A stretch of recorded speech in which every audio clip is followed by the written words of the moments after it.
Pemirsa, pandemi COVID-19 telah berdampak pada jasa transportasi di Bali, baik untuk angkutan umum, terlebih lagi travel. Bukan sekadar penurunan semata, pergerakan jasa transportasi pun tengah menuju titik nol, terutama travel yang sudah tak mampu bergerak.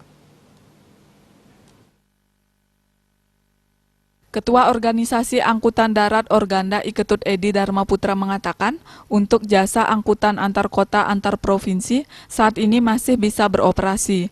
Namun tidak begitu banyak, terlebih lagi ada larangan masuk di beberapa daerah termasuk Bali. Larangan itu membuat mobilitas orang terbatas sehingga jasa transportasi pun sepi.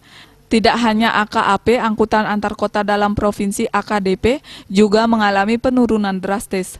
Larangan keluar rumah dan berkumpul membuat mobilitas masyarakat terbatas, sehingga penggunaan jasa transportasi sangat rendah. Menurutnya persentase yang bisa jalan sangat rendah dan bisa dikatakan menuju titik nol.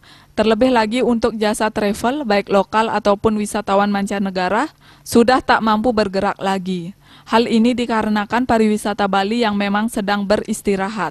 Edi mengatakan sudah tidak ada operasional travel saat ini. Edi berharap situasi ini segera berakhir. Kedepannya jika kondisi sudah normal kembali, pihaknya akan lebih gencar lagi melakukan promosi untuk memulihkan segera mobilitas pelayanan transportasi. Wartawan Bisnis Bali